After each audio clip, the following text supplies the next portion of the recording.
I grew up with a mom that was an addict. My mom had to pass 10 drug tests in order to have visitations, and she was gone for the next 8 years. My dad got remarried.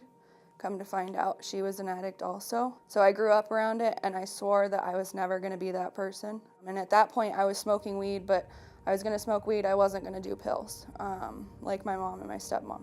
My mom came back when I was about 15, and she taught me how to snort pills and how to smoke pills. She was buying me drugs, alcohol. My mom was the party mom. I was 18. I got a phone call that my mom had passed away. It wasn't like, oh my God, my mom's dead. What am I gonna do? It was, oh my God, my mom's dead. How am I gonna get fucked up? And at that time, I thought that was normal. Like, I was like, this is how I'm supposed to feel. A couple months later, my sister went to treatment. I was in a relationship at the time that started out just being verbally and mentally abusive. And it then proceeded after my sister went to treatment to physical abuse. But he was getting me fucked up, so I stayed. I took classes lower than what I had tested for so that I didn't have to go and I could get high, but still pass the class so that my dad would see that I was doing something. In my mind, what I remember is that it wasn't that I wanted to die, it was that I wanted help and no one was listening because my sister was already in treatment.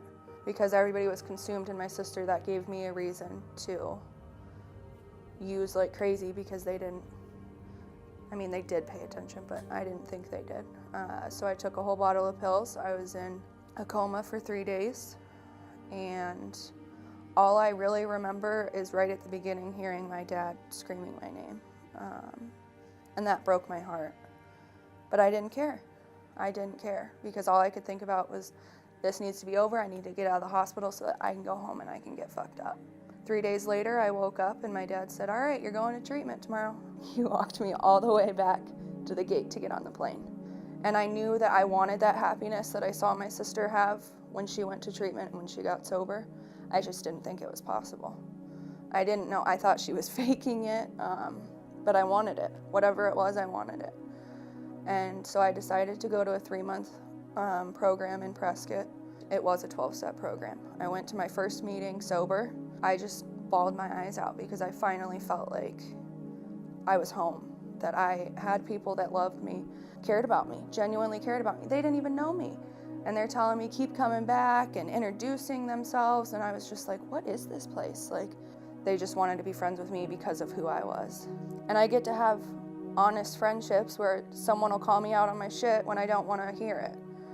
And I get to be independent today. I never thought that I was going to get to be independent because I thought that I was going to end up like my mom. And today I get to live life for my mom because she couldn't. Anybody can do it, but you have to be honest with yourself. And I tried multiple times to get sober, but there was those few things that I didn't think were a big deal that I wasn't being honest about, and that's what kept taking me back out. So if you're honest and you do the work, it's possible.